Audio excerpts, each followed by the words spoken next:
seja nosso Senhor Jesus Cristo, para sempre seja louvado.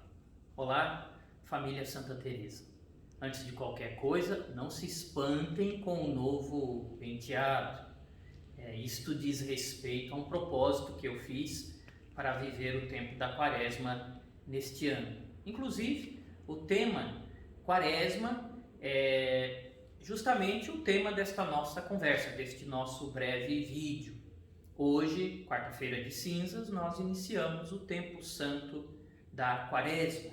O diretório litúrgico do nosso país oferece algumas informações, algumas definições que eu acredito serem luminosas e gostaria de partilhá-las com vocês. Assim nos orienta o diretório litúrgico. O tempo da Quaresma vai da quarta-feira de cinzas até a missa da ceia do Senhor. É o tempo para preparar a celebração da Páscoa.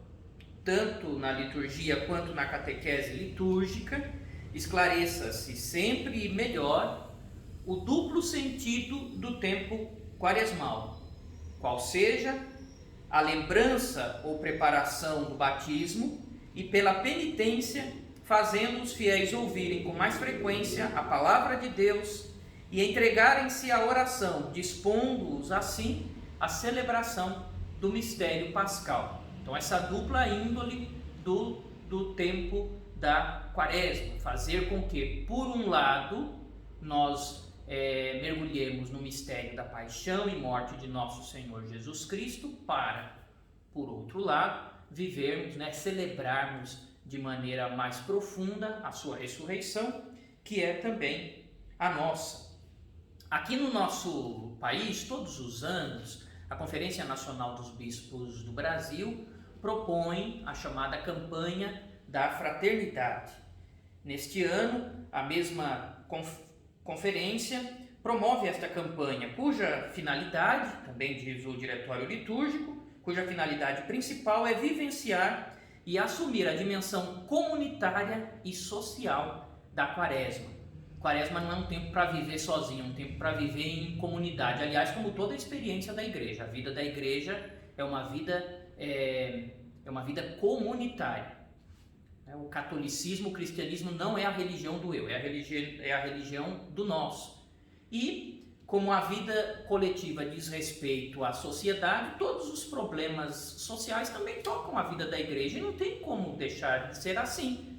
Se não fosse assim, nós não preocuparíamos com nenhuma pastoral social. E aqui na nossa paróquia mesmo, pelo menos em tempos normais, nós temos diversas pastorais sociais. A igreja, portanto, se preocupa com os problemas sociais.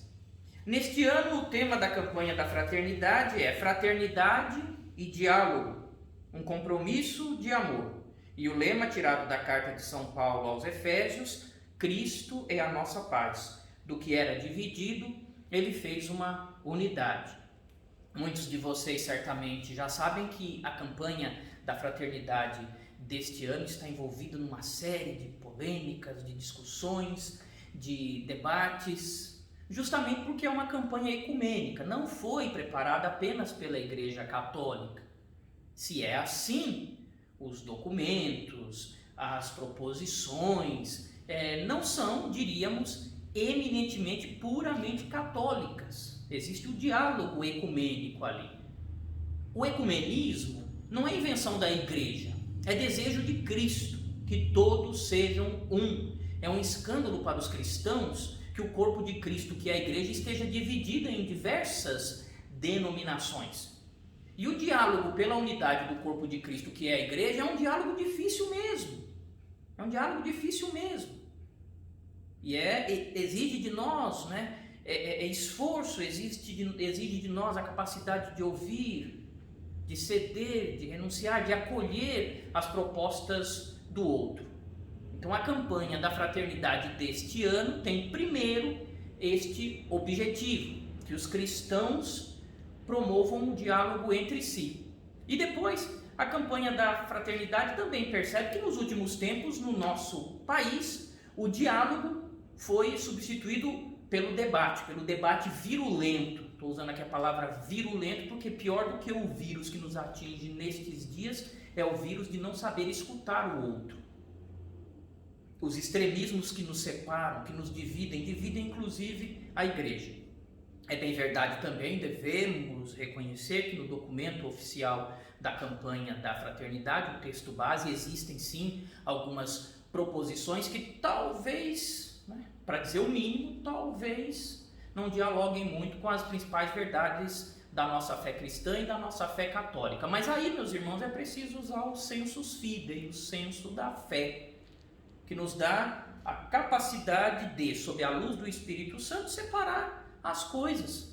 Você não joga uma toalha fora porque ela está com uma manchinha apenas. Você dá um jeito de lavar, tira essa manchinha e continua usando a toalha. Assim acontece e deve acontecer com a campanha da fraternidade neste ano.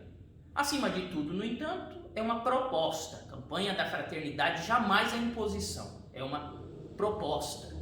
Algumas pessoas também falam sobre a coleta. E a coleta no domingo de Ramos? Coleta, dízimo, muito embora o dízimo seja um mandamento da igreja, a igreja não vai atrás de ninguém arrancando dinheiro não, viu? Isso pelo menos na nossa igreja não acontece. Em muitas outras denominações cristãs também não. Só aquelas mais desonestas é que fazem isso. Mas enfim, não é?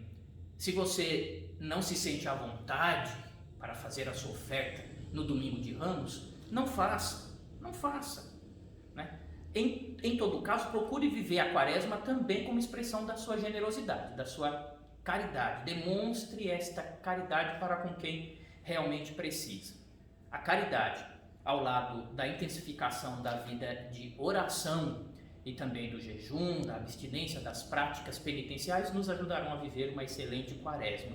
Este é o meu desejo para toda a nossa paróquia, que possamos, a partir de amanhã, vivermos uma santa e frutuosa quaresma, que nos faça entrar em uma profunda atitude penitencial, nos colocando em comunhão, principalmente com todos os atingidos por esta pandemia. Elevemos nestes 40 dias uma súplica a Deus para que Ele nos livre desta enfermidade que infelizmente ainda atinge o mundo todo e que na Páscoa da ressurreição de Cristo possamos também experimentar a ressurreição e a vitória sobre esta cruz, que agora pesa sobre os nossos ombros e sobre os ombros do mundo inteiro. Assim seja. Muito obrigado, por me ouvirem até agora. Desejo a todos uma santa e frutuosa quaresma e uma luminosa celebração da Páscoa. Que Deus abençoe todos vocês.